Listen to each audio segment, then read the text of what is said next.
Redbrook, how's it going? What's going on today? Conrad, what's going on? It's a beautiful spring day here in Baltimore today. My daughter just got back from college, so it's good to have her home. It's nice when I wake up in the morning and the doors are closed, and I know the kiddos are at home, so it feels good. What's it like for a college student to be home? I don't know what that feels like. Maybe I'll know what that feels like in 10 or 15 years or so. But like, are they do they want to be there, or is it just like, oh, I just need a refuge from college? Like, walk me through that. What do I have in store for me down the road? I think I think they well, I guess it all depends, but they have mixed emotions. It's obviously nice to come home and get mom's home cooked meals and get dad to pay for dinners and stuff like that. But obviously she misses her friends but she gets to see her high school friends and so mixed emotions. But she's got a nice summer lined up, lots of travel and things like that. There you go. Did you keep the bedroom somewhat intact, or did you like clear that out when she left and was like, oh no, we got another Oh, house for this? I put it on Airbnb and it's renting out a room. As we refer to it as a guest room now. No, just kidding. No, it's still her room. Nothing's changed. She keeps all her stuff there. So every time we come to visit her, obviously we got to bring like a suitcase of different seasonal clothes. So. There you go. Nice. All good stuff there. Well, Brian, welcome. Excited to have you here. We always like to start sometimes with a little bit of background about you, kind of your company that you are involved with there, and how you kind of got into vacation rentals. So, Brian, we're excited to have you. If, a little bit of history and some context for the listener, maybe who hasn't connected with you before. Okay, my name's Brian Zerges, and I own Finger Lakes Premier Properties. We've been in business for 32 years. Wow. We manage about 240 properties at the moment, and that's the vacation homes, and we manage some long-term rentals as well. 32 years, man. That's did you? 30, I assume you didn't start as vacation rentals. Did you started as was it, or did you start short term rentals 32 years ago? nope, no, my background was hotel management and real estate. I graduated with a hotel degree from RIT. I worked for Hyatt out of school in a management position. I then moved to California and sold commercial real estate for 6 years. And then I moved back to New York, where I reside now and have for the last 32 years. And putting those real estate skills together with those hospitality skills really helped me out with the vacation rental business. Yeah.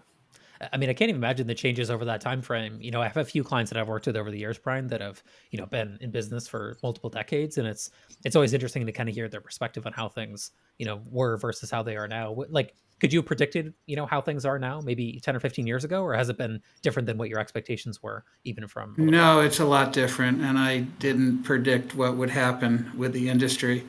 In fact, when I got into the industry in our market, vacation homes were called cottage rentals.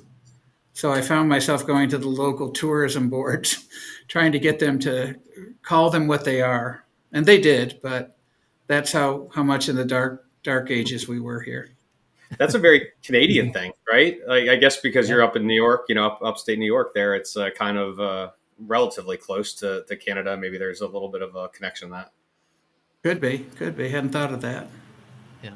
Yeah. I know, Brooke, I think a mutual contact of ours, Heather, always calls it cottage country, up in Yeah. like Ontario, Muskoka, that sort of thing. So, language bleeds over a little bit, of course. We've got some different things there. So awesome. Well, Brian, excited to have you for sure. And looking forward to kind of talking through these things. So we're going to go through your top 10 mistakes that you submitted. And I'll kind of phrase each one like a question. And we're just looking to learn more as we get going here. So for the Okay. benefit of the listener, I'll kind of start with number one here. Number one, not fully appreciating sooner that you get what you pay for and the value of industry experience while building a management team. So you would love to hear that. What's kind of the management team look like today? How have you found the right people and kind of got what you pay for with respect to talent and people on the team?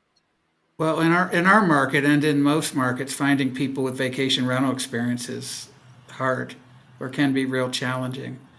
So I've found myself reaching out nationally for talent and skills that we don't have and can't find here locally. And the ROI on that has been positive at this current time, and it changes from year to year. I have two full-time managers. One I recruited from Seattle, and she moved back here with her family. She's our COO. And I have another who I recruited from Atlanta, who serves as our chief strategy officer. And I have a series of consultants that they're independent contractors. They're not employees, but they function within the business, serving tasks and filling positions on a part-time basis. So I've found that bringing in skills from outside the area has been very valuable to me. It costs me a little bit of money. I pay for a lot of plane tickets and moving costs, but it's been necessary and very valuable to me and the company. It's so funny. I just did a post on LinkedIn about this, talking about where once you get that initial traction, your number one job as a CEO is really just recruiting talent and building that leadership team around you. So how important that is. But what I thought was interesting is I haven't heard of a lot of people that have done that, Brian. They've actually gone out and recruited people, outside of their market. Usually the extent of the search is just in your backyard. So the fact that you've actually gone outside of that. So how do you do that? Is that more of are you hiring a recruiter? Are you just placing your ads and just kind of opening it up to a kind of a broader spectrum? I'm doing it through just networking through the industry. We had worked with a recruiter, but that didn't yield the results that we had hoped for. So the people that I've brought on have been people that I've met through my connections in the industry. There are a lot of people with skills out there that are unhappy, that are ready for a change. Yeah. And I didn't knock on doors and steal people from other companies. A lot of times these were people that came to me or people that I found on Facebook or LinkedIn who were sharing that they were free and available, and that would be the start of that discussion. And how much of that is actually recruit? Obviously, you're not only recruiting for your company, but you're also recruiting for the area and the market. Because getting somebody to move, that's a big move. That's a big jump to get somebody to pack up all their stuff and move cross country from Seattle to up to New York. So some of these people live there before, or they just literally, I guess, No. you're also selling them on the beautiful country you're in. Well, I'm trying to get the one from Atlanta to move up here with her family, but I'm still working on that. I'm trying to get her away from the heat. But I think a lot of it is the area that we live in. It's very beautiful. We're in upstate New York in the Finger Lakes region, Yeah, with a lot of rolling hills and beautiful lakes. And, it's a very safe and pleasing community. So that does a lot of the selling for me.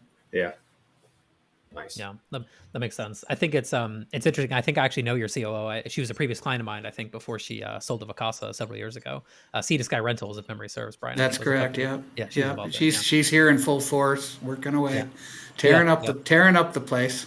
Yeah, she's awesome. I liked working with her a few years back, and they did sell to Vacasa at the time, I think, previously. So, just good to see that, like you said, it's kind of who you know, right? Maybe that's the lesson there as well for the listener. And one thing, Brooke, that's come up over and over again in these, I don't think it's in Brian's list here, is talking about going out networking, going to these events, going to VRMA. I think you were just at VRA Nation this past week. Yep. Going those. That's where you might meet someone where 5 years down the road they become available, and then you can find them, right? I'm sure you felt this. I can't tell you how many people on our team, it's been that long play, right? Meeting them, hanging out with them, becoming friends with them, building the trust with them. And then they end up coming on board many, many years later. We have many people on the team that it was a multi-year recruiting process. Even we didn't even think it was recruiting while we were doing it. It was more of a, just, relationship building. And then it ended up becoming a recruiting.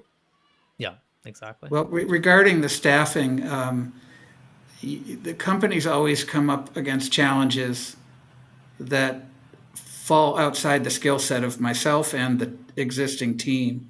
So I find myself reaching out to others in the industry who offer services and have a level of expertise. And I invite them up here and I bring them into my company, just for short periods of time to look at what we're doing and add value and add ideas. I've done a lot of that over the last 32 years. Yeah. Yeah. Well, we used to do the same thing. So when I was down at All-Star Vacation Homes down in Orlando, we always had, I think there was not a day that went by where we didn't have somebody from the industry that came by our office where we gave a tour. Steve had a standard, presentation he would give, and then we gave the tour of the office. We gave a tour of the operations center. We gave a tour of some of the purpose-built homes we were building. And it was a standard, process that we did. But we also had the advantage of being in Orlando, when inevitably someone's going to go down to Orlando, and tour, go see, Walt Disney World and all the attractions. So it was kind of a cool process, and it was amazing the relationships we built over the years just from opening up our office to kind of show people under the hood. Right, right. All right, Brian. So kind of turning the page here a little bit. Number 2 is actually somewhat similar to number 1, where you talked about in your mistakes, but it's more about kind of finding the right people, profiling them. So number 2 was not profiling employees sooner to ensure that their DNA lines up with the tasks assigned. So you mentioned sometimes it takes time, effort, energy to find the right people, bring them to your company. But how do you find what they're well suited for? How do you find what their DNA matches up to from like a task and project perspective? Well, this is about their DNA and their wiring that I learned about 10 years ago, and started doing predictive index, looking at people's profiles and how they think and how they operate.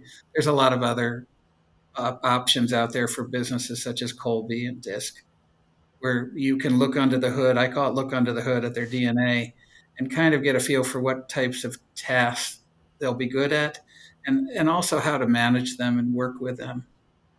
We do that, and it's been very helpful at getting the right people in the right seats. Yeah, Brian, this one came up. I don't know if you read the book or not, but this came up dozens and dozens of times. So, using these psychometric personality assessment tools to really get the right people on the bus and in the right seats. And like to your point, it's not only getting the right people, getting them in there, but then it's also how do you motivate them? Each person based on their profile is going to want to be motivated a little bit differently. Like I've learned some of these, mavericks or captains and things like that. Like, you don't want to micromanage them, right? You want to just work with them to set the goal and then assist them and give them the tools they need to be successful, and they'll go and get it. But if you try to micromanage a profile like that, you're going to be in a world of hurt. You're just going to do nothing but, chase them off. Yeah, it oftentimes explains behaviors that you don't understand. Yeah. It's kind of like cheating. I just did I did a presentation at a conference, and we were talking about them. And I said, it's kind of like playing blackjack with nothing but aces and face cards. Right. It's probably one of the greatest cheat codes in building a business. Right, right. Brian, are you comfortable sharing what your assessment says about you if you've done these tests before? I feel like Brooke always knows. I'm a total visionary. I'm horrible at execution. I live in the future. I am horrible at getting things done, but I have a lot of ideas, and some of them are good, most of them are bad, but that's where I live. Well, wasn't it helpful? And for me, Brian, I'm the same, very similar type profile. Very high A, low D, traits, and what that means is, again, visionary, strategic, awful on the follow up. But what I did is I surrounded myself with a whole bunch of people that have those, balance my weaknesses. But what I found, it was really helpful for the team to understand my weaknesses. And when I forget to respond to an email or I forget to do something, it's not me just being arrogant or I don't care. It's just, that's who I am. That's how I'm hardwired. Same thing sounds like with you. So did you find it helpful for your team to explain your weaknesses and your strengths too? I don't know how I haven't asked them how they benefited from it. I think they figured it out because they knew of my profile. But I sure knew of theirs, so I could deal with them effectively. Yeah. I don't know if they understood the fact that I live in the future and I live for strategy. It's a good question. I'd never stopped to ask them that. I've known some people that are so visionary. I would actually say that they could probably pass a lie detector test sometimes. They're almost like a sociopath. If they're so visionary, they're living in the future that to them it's already happened. It's kind of a scary thought.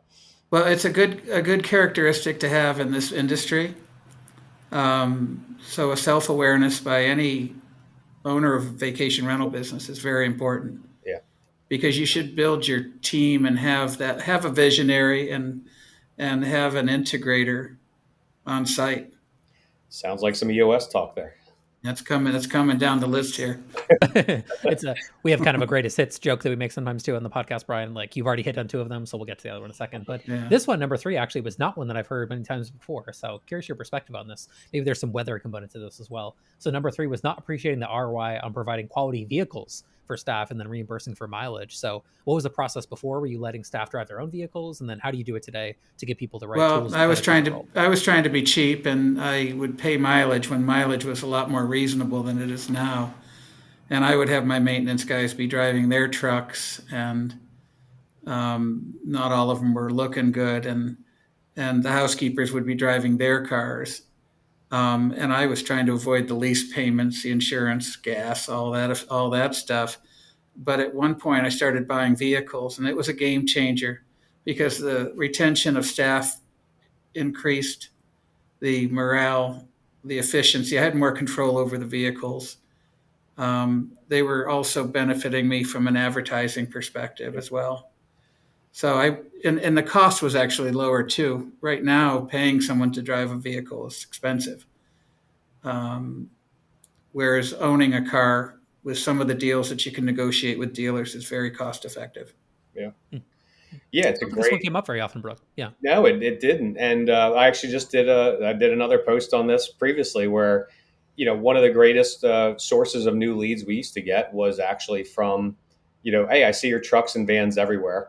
And if you have a really well logoed, clean truck or van, out in the community that you're serving, it's a mobile, billboard that's Yeah. parked exactly where you want it to be. And Brian, we used to have a thing where we would actually, if a maintenance person or a cleaner didn't have anything to do, we would send them out into the communities where we really wanted to get inventory. We'd go into the homes that were open, and we would just have them, even if they just had to hang out there or they had to do some, preventative maintenance type stuff, do that. And because again, we wanted those vans to be seen in front of our homeowners, and that was probably one of the greatest, billboards we could have. I mean, if you think about it, just think of the size of a van. If you could build that kind of a sign in the front yard of somebody's yard, the community would shut it down really quickly. But you can Right. park that van in their driveway really easily and not get one complaint. Well, I would suggest to your listeners that they build that into their marketing budget. Yep, that's a great point. Yeah. I like that. So number 5, Brian, kind of going, or excuse me, number 4, correction. Sorry on that. Number 4. Don't hear this one often either, but I've worked with a lot of clients over the years that have been around for, like we talked about earlier, decades. And I have heard this, in certain situations. So number 4 was not using OTA sooner and to a greater extent. So I imagine you get a lot of direct bookings. Obviously that's probably how you started when the business got going, back when you started it. But what's the way that you've embraced the OTAs? How do you work with them today versus maybe the mindset you might have had previously where you might have pushed them away? Well, our direct bookings was between 50 and 60% over the years. So when the OTA option came available, I put it on the back burner, um, largely because of the cost, but also because their policies and procedures related to guests were different than ours, and synchronizing it was kind of a challenge. But we did bite the bullet, and we brought on Airbnb and VRBO. We're trying to bring on Booking.com right now, and we're passing off a lot of the expenses of that onto the guests through rates and charging owners, and it's proving to be an effective tool. Our direct booking rate is still in the 50 to 60% range, but it does help the bottom line, especially in the off season when we're trying to fill dates that might typically stay empty. Yeah. Yeah, I mean, Conrad, I'm curious, what is the optimal percentage of direct bookings? I mean, it is so funny. You sometimes hear some of these old school property managers that are like, just proud of it, that they're like, we get 100% direct bookings. But I would actually argue they're probably leaving money on the table if they are getting 100%. You need to have a balance. Obviously, you want the majority to be direct, but there's a good balance there, right? I mean, what is that balance, Conrad? It's so funny. I was asked this a few times recently, and I think the number is 50%, and then give me plus or minus 10% on either side, depending on the market, maybe in the demand and stuff like that. Because we have some clients like in very, obscure markets where there's only 10 listings, like this client in the Bahamas we work with, and he's like 80% direct, but he's like, there's just not that many people that are looking for the small island. So I kind of have to like create my own demand. That's different than being in Orlando and there's almost unlimited demand right on the OTA platforms for people looking. So I do think there's kind of some plus or minus effect there or net effect where it's not positive, but I'm with you. It's rare, but I have those conversations maybe once every few months, Brooke, where I have to talk someone into like, no, you should be on the OTA platforms, which is funny. I feel like I'm like Yeah. an opposite world, when I have those conversations, because most people tend to be the other way, which is they're overly reliant and they're not doing any marketing on their own. And then they wonder why they can't get the success they want, right, from a brand awareness perspective. So yeah, I think, Brian, from what you described there a minute ago, you're probably in a really optimal zone. And the behavior set that I would say describes what you're talking about there, Brooke, is there's people that only open Airbnb and they're going to book on Airbnb. That's just how they perceive, a short-term rental travel is booking is made. So when we ignore ourselves or we take ourselves off the shelf for those people, even if we have to pass in higher rates, I'd rather be there with a higher rate than not be there at all if I was giving advice from a strategic standpoint. So it sounds like, Brian, you've got it pretty dialed in right now. And I'm sure you're getting more overall bookings because you're in more places now. Yeah, and that's true. You said it right there, Conrad. A lot of people just book on OTA out of habit. Yeah, exactly. Yeah. Yeah. And they're going to pay, and they're going to pay more too if they do that. So, but right. Yeah. So be it. And it's our job to educate them and let them know, like, hey, by the way, if you come back, like, just so you're aware, like, there's probably a better value for you over here, and some people will. And that's a great strategic advantage too, I'm sure, for getting new homeowners. So do you implement that into your pitch when you're talking to new homeowners, talking about how many, the percentage of direct bookings you get? That's a huge value to the homeowners because they're getting more focus on their properties, and they're going to book more and generate more revenue because they're getting the benefit of our marketing plus the OTA's marketing. Right. Yeah, exactly. I think it's, Brooke, we've might have talked about this a few times offline. I don't know if we've had much of this in the podcast, but it's like, I think some owners are really savvy enough where they see through someone who's very OTA dependent. And then they look at that company and go, okay, so you're basically managing my Airbnb listing, right? That's how they perceive it in their head, versus when they see a company like Brian and what he's built, they go, oh, well, you have all this stuff built up over literally 3 decades, of marketing and past guest stuff. And they probably realize in their heads when they see that, whether it's subconsciously or not, like, I can't go recreate that even if I wanted to. So, I don't know if you have any reaction to that idea, Brooke, but it's like the more diverse you are as a company, the more appealing I think you are to a home. Oh, 100%. Yeah. I mean, if you have that, I mean, the only reason Brian had, not the only reason, but one of the main reasons Brian has that is he's been doing this for 32 years and he's built up that brand and built up those repeat, bookings that you can't replicate that, overnight just with a flip of a switch. That's something that takes time and a lot of effort over the years. Yeah. Couldn't agree more. So you've kind of touched on this topic a moment ago, Brian, maybe in a way talking about kind of that split, the owner commission, versus how you do other fees and things like that. So I'll just kind of read off number 5 here. Not strategically adjusting owner commissions based on gross revenue sooner. So kind of walk me through how you handle owner commissions. Maybe it's changed over the years. How do you do it now so it's fair on both sides?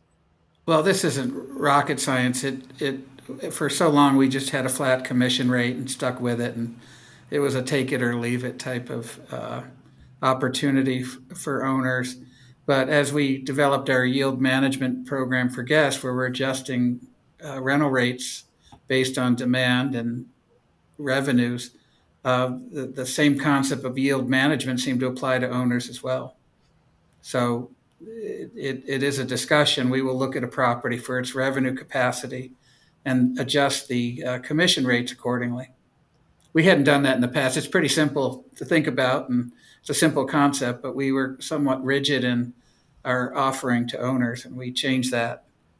So if a property is generating high revenue, 6-figure income, we will reduce our commission rates. And how does that work? Do you have a sliding scale, or do you just kind of wait for them to push back first? You know what I mean? How does that work? Well, it's a discussion. It really is a discussion because every owner's needs are unique. Every owner's motivations are unique. So I'd like to say there's a formula that I can plug in all the variables and it magically spits out a number, but that's not the case. It really is a discussion, and it's done on a case-by-case basis. And then oftentimes we'll look at it as a management team and decide internally what we can offer. Gotcha. Yeah, I've not heard that too often, Brian. I mean, one thing that happens in the world that I'm in a little bit more on my business is almost like how tax rates work. Tax rates are progressive. So it's like you pay a certain fee from this amount to this amount, and then beyond that, you pay a lower fee or like a lower percentage. So there's one property manager I had dealt with years ago in Hilton Head who had that same sort of thing. So how he did it was a little bit unique. I don't know if we've ever talked about this one before, Brooke. So he would actually interview the homeowner and say, okay, John Doe, what do you think the property is going to do this year? What's your expectations? And they say, okay, I think it's going to do $50,000 a year in revenue. He goes, okay, great. I'll give you 20% commission on the first 50,000, but then here's the deal.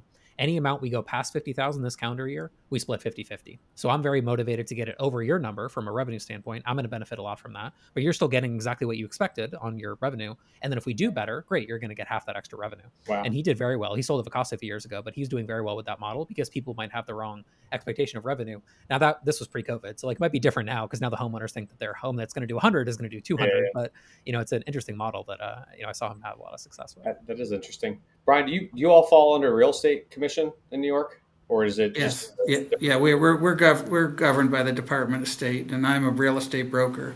So I Have don't think have. you'd be able to do a model like that then, probably with that. Can you? I'm sorry. What was the I question? don't think you'd be able to do a model like that if it's governed by the real estate commission, right? No, I can't. I can't pay anybody non-licensed as a commission. But it is a good question. Perhaps I could offer a discount. I don't know. That would be a good lawyer question. Yeah. Is a discount a commission? Yeah, yeah. The way it worked was pretty solid because he would kind of have these these hooks towards especially towards the tail end of season when it was going to get over that amount, and it was like he was willing to be more aggressive in marketing and in some of those pieces because of that 50-50 split that occurred after that. So it was pretty interesting kind of project. I will tell you, we continue to look at ways to be creative with owner pricing, Yeah. to encourage more time to rent and to attract the higher end homeowners. Do you have some gaps, Brian, where an owner is going to come up and block a 4th of July and kind of, put you in a tougher spot from a revenue perspective? Is that kind of part of your motivation is to get more peak season availability? Yeah, open up more weeks and to have them give us more opportunities to rent overall, especially during peak season. Yeah, because I imagine it's pretty short up there, right? There's not a massive. Well, it's getting longer. The region is doing well. It used to be just a summer thing, and now we're running year round, Nice. which is nice. Yes. Nice. Well, number 6, Brooke, I feel like we need theme music, Brooke. I don't know if there's EOS theme music. Maybe we should, We need EOS theme music. Yeah. So number 6, Brian, was not adopting EOS sooner. So we joke about it, Brooke and I, because this has been a thing that so many people have said so many positive things about. So I guess I'm curious about 2 things. What was the journey? How'd you find EOS? And then how have you implemented it into your business today? Well, I found it at a Vistage meeting from a speaker, and thought about it. And a lot of the components of the EOS wheel I had been working on independently. So I was already doing a lot of the people, the data, the process type initiatives that EOS lays out. But I own other businesses, and the vacation rental business is, I call it a shit show. Can I say that on your podcast? Absolutely. That's fine. It's just a beast. My time is spent here, not in the other businesses. So it EOS helped to bring help with coordination, help with structure. I call it our religion. Like you go to the Bible for perspective on Christianity. Well, we go to EOS for perspective on how to operate. So, and I really needed that because you have these multi departments going on, and without that type of structure, they lose synchronization. Yeah, I mean, that's one that's come up all the time. And Brian, I kind of had the same thing. I was kind of haphazardly building this myself and trying to do something like this. And I think I had this epiphany when I saw like exactly that thing. I saw kind of like the EOS wheel. And I was just like, yes, yes, yes. This has been like what I've been trying to build, and it's already there. And it immediately clicked. And I think there's a reason why it makes so much sense for so many people in our industry because, again, most people have, it doesn't matter if you went to business school, it doesn't matter if you have a fancy MBA, like they don't teach you how to run a small business and all those systems. So the beauty of it is the simplicity of it too. And it just makes so much sense. So I'm a big believer. We should be getting royalties from EOS for. I know. I'm telling you. Yeah, we should. I will say, I don't use it in my other. I own a hotel and manage a hotel, and that runs like a Swiss watch. So the intensity of vacation rental operation is daunting. It's not for the faint of heart. It really is a tough business to run. So I'm not suggesting EOS is good for every small business, but definitely for the vacation rental business, it's a valuable tool. Yep. Yeah. But it's so funny, Brian, because I watch videos. People tell me all the time, this is all passive income, and you just can sit on the beach cashing checks. So I don't know. Maybe I'm getting some bad information off TikTok. I don't know. All these TikTok videos, I'm watching the same thing, man. You could be an Airbnb millionaire. Yeah, they say if there's ever an operational problem, you just click a button and someone shows up and fixes the problem. So. Just interesting perspectives out there. How hard could it be? No, of course we joke because everyone who's done it for longer than 90 days knows the reality versus the fun. Why do you think I'm a vendor, Brian, and not a property manager anymore?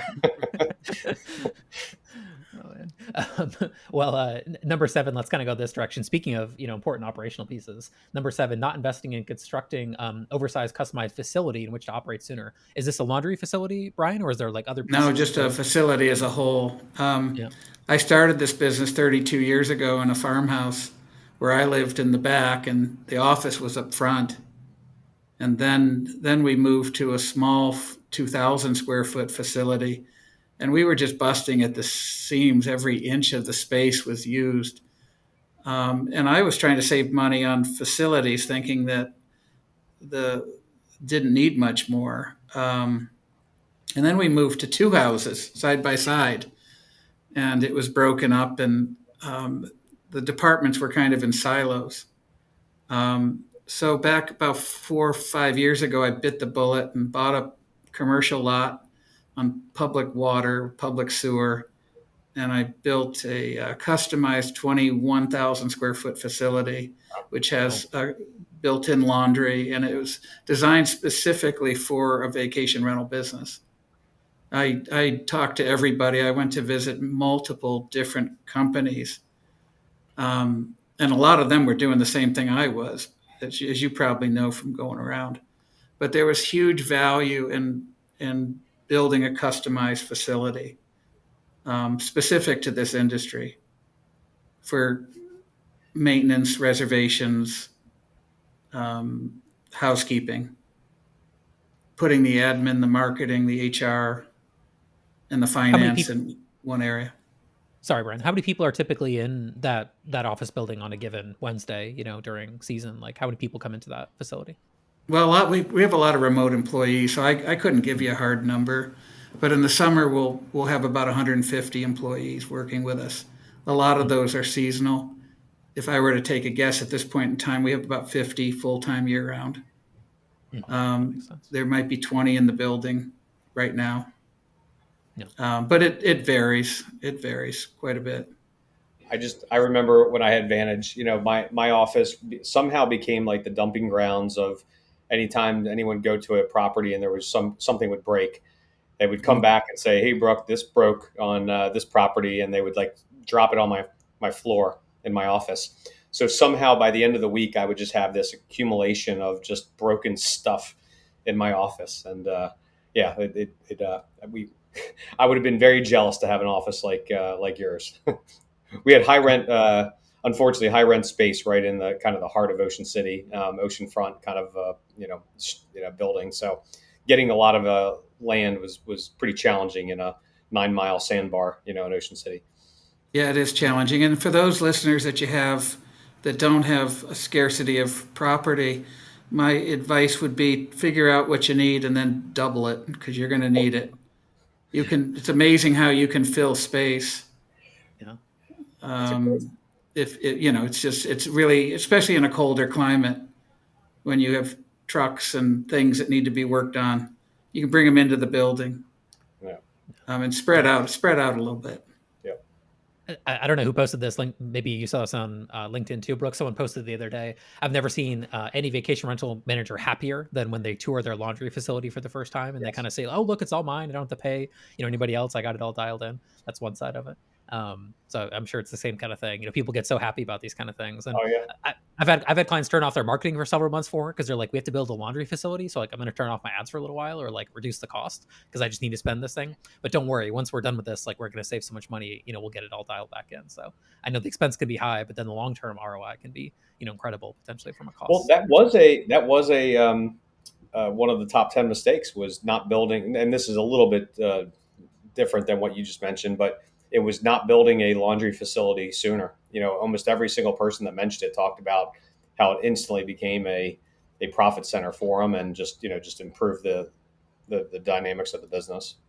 Well, there's also organizational culture that benefits because you have your team in one place and you can create an open floor plan where you need it and you can isolate certain departments that need that isolation. So there's a lot of opportunities that come along with having your own facility. Yeah. we interviewed Allison Bailey up in Maine recently, the other podcast that I do, and she talked about the fact that like she has Walmart in the back of her offices, meaning she's not doesn't actually have Walmart, but like anything that she might need, and then she doesn't have to go all the way across town and go pick something up. So she has almost like a an inventory of products and Yeah. sheets and extra things that they need. So if there's a problem, people shoot right back to the office, grab what they need, and then they kind of go right back out of there. So that saves down 30-40 minutes, per problem. And then if during peak season, if she's got 10 problems a day, like she just saved her employees 5 hours of time, just getting what they need. So a lot of upside there. CJ Stam has the same thing. He built an incredible operations center, Brian, and he is so proud of it. Anytime someone comes into town, he wants to show it off. But just to your point, Conrad, he has an entire store there, and it's got everything you could ever imagine that you want. And it's just like a store. They actually have there's a front desk there where you can actually buy the stuff, and almost like a checkout register. So you come in there, and it associates it directly with the property. But it's like walking into like you said, like almost like a mini Walmart. Yeah, makes a lot of sense. So Brian, kind of turn the page here a little bit, maybe less on the operations side and more just kind of zooming out high level. Number 8 on your list was not building my business for successors sooner, so that when they come in the business maybe down the road, they can take it over. So you've been doing the business for 30 years, as you mentioned. What is kind of your plan for succession? Is there family members? Is there team members that are going to take over the business down the road? What's kind of your goals there? Well, I enjoy what I'm doing, and I have no plans to retire, but I am 62 years old, and I do need to have some plan for the unexpected.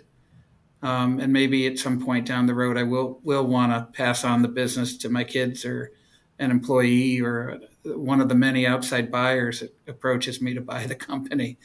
But I particularly have focused on the financial end of the things, normalizing the books, trying to get everything organized so that if someone like either of you came in and looked at the business for any purpose, you would be able to see what was going on and what was happening. So I think that's a measure of my success as a business owner, is to be able to tell that story to others in the future. It's not with any plan to sell or to get out, but life changes. Mm-hmm. And I think it's important to build that structure and that organization within the things you do. Not just for the finances, but you got your SOPs, your processes. How do you do things? Job descriptions. It goes on and on. So I'm operating so that one of you guys can come in tomorrow and take over and not be swearing, trying to figure out what the heck I've been doing here. So I just think that's a good way of doing business, and I wish I had started earlier. Yeah. But I'm doing that now, and it's an ongoing thing. Yeah, right on. Yeah, I think my only thought on that, Brian, before we come to the next one is like, I've heard some people that I've worked with before that have gone through that process, removing themselves from the business more, building all these processes. And I think the kind of sentiment that people have said before is run your business like you're going to sell it. But then some people I've seen, when they get to that stage of like running it that way, they go, oh, I no longer want to sell it. Like now it actually runs a lot better, without me being as involved, or I built these better processes and systems. I have a client that I have worked with for many years like that, where he kind of took himself out of the business a little bit, built it like a system, and now he doesn't need to be as involved, and it's still doing quite well. So a lot to learn from that side of it. So number 9 here, Brian, was not joining peer groups sooner to appreciate business challenges and maybe other challenges that people have that maybe you are not dealing with. So you've talked a minute ago about how the hotel maybe is a more straightforward operational business.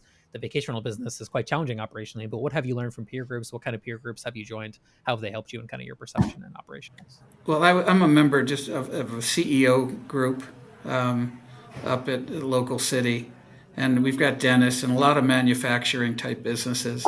And my takeaway is that I learned that my problems aren't so bad compared to others.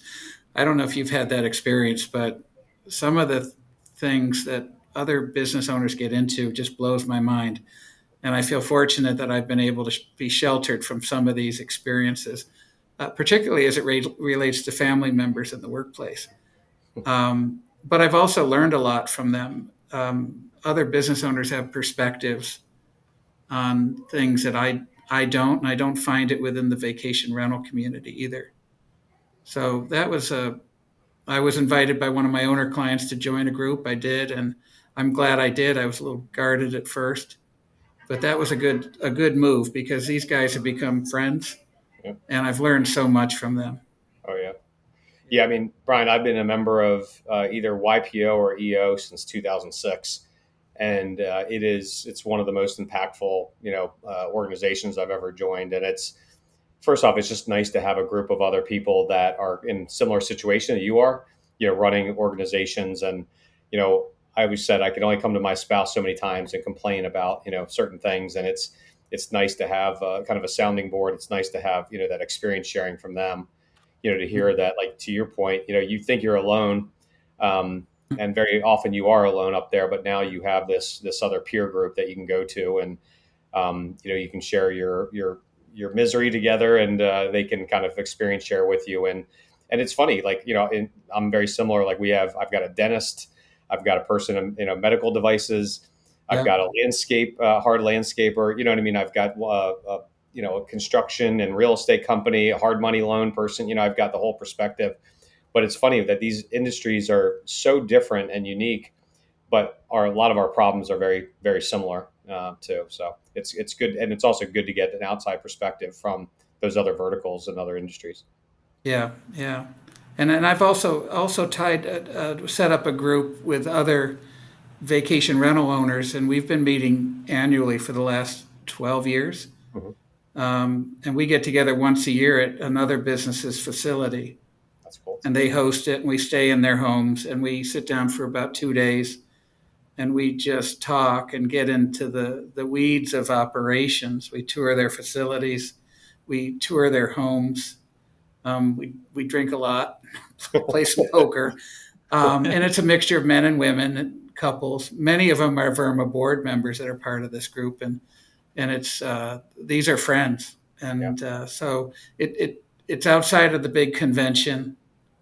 It's more of a personal space, a personal opportunity to connect, and these are businesses that don't compete with one another. So I would encourage your listeners to take that route if they can. Well, and Brian, you remember, obviously, you were involved with our masterminds that we used to do at Vintory, you know what I mean? And there was a lot of value add there, kind of, we would do the same thing. We pull together, 8 to 10 individuals, non-competing markets, and get together once a month on an hour and a half Zoom and just kind of share any kind of business challenges or opportunities that they've had. And, through experience sharing, kind of, assist and help those. And I know you were very active in those, and a lot of people looked up to you on those. So appreciate you doing that. Yeah. Awesome. Well, Brian, so 2 more questions, one on your mistake list, and Brooke's got one for you here as we come to a close with a handful of minutes left. So number 10, you did mention this a second ago, but maybe there's some more context you can paint around it. It was not investing sooner to normalizing our P&L with industry benchmarks. I guess my question would be, where did you kind of source some of the industry benchmarks, and then what changes did you make to normalize the P&L side? Yeah, that kind of ties into the succession plan. I'm a data nut. I like data. I like numbers. I like to know where the dollars are going and where they're coming. So as part of my succession plan, I looked at my chart of accounts and scaled it way down and normalized it so it adheres more to industry standards. Yeah, right on. So I just did a presentation of Vera Nation with Dylan Burgess with C2G Advisors, and it was how to reverse engineer a $10 million exit for your short-term rental company. And one of the things that Dylan, put together was kind of a KPI benchmarks guide, like where most companies are, based on various different metrics, like what percentage of your budget is going towards marketing, what percentage of your budget should be used for, just labor in general, like what's the average profit per property. So if anyone just goes to vintory.com/reverse-engineer, you can go ahead and get that guide. So again, vintory.com/reverse-engineer, and you can get that those KPI guides. And it's very, very helpful. Some of the numbers were actually pretty shocking. So highly recommend. Do you have your benchmarks up there? Those benchmarks were on that sheet. Yeah. Yeah, because I collect them. I'm fascinated by how others run their businesses and where their expenses come in relative to their gross sales. Awesome. Brooke, we'll put that in the show notes, by the way, so people click on the links in the show notes at the bottom of this episode. They can kind of get that link and they can access that data as well. That's a phenomenal one. So perfect. Awesome. Well, those are the 10 mistakes. So Brooke, you got to take us home here on the final question for Brian. Yeah. Well, again, Brian, thanks for joining us here today. It's great to hear your mistakes here, and so the question I have, especially now, you just told us that you're 62. So if you go way back into time when you were 25 years old and give yourself a little bit of advice, what would it be? Would have been out in California selling real estate at that time, but if we anyway, but if I wish I had myself back in time, and if I were to give myself advice, I would say that I've entered a very dynamic industry. It's with huge diversity of tasks that require an incredible amount of skills, which will challenge me every day and keep work interesting. I would tell myself not to be afraid to invest in people, invest in growth before it happens. I'd tell myself to focus on customer service, processes, data, and my people, and make as many friends in the industry as I can from whom I will learn. That's great. Solid. You that. can write a book on that right there. I could keep going, but I'm sure you want to cut this off. There's a lot of learning going on in this business, as you know. And how much is a 25-year-old going to listen anyways, right? That's the trouble, A Yeah. 25-year-old can only accept so much information at the same time anyways, right? Right. But no, that's awesome, Brian. So, and that's one thing we do at the podcast, right, Brooke, is like people get to now hear the perspectives of other people like Brian that have been doing this for decades. They're willing to share, and, they can prevent some future heartburn. That's one thing we've talked about at length. So it's a good way to say it. So, Brian, thank you for your time. We're coming to a close here. So, yeah, we appreciate it. For those that are listening, one thing that we appreciate, and it's going to help us kind of get more views and get more awesome guests like Brian, is a review. So go to your podcast app of choice, iTunes, Spotify. That's where we get the most listens. Therefore, we appreciate a review there the most, but we'll take a review anywhere. We're not that picky. Go leave us 5 stars, just like you want your guests to leave you a 5-star review. We need the same from your listening experience. So leave us 5 stars. We appreciate it, and we'll catch you on the next episode. Thanks so much.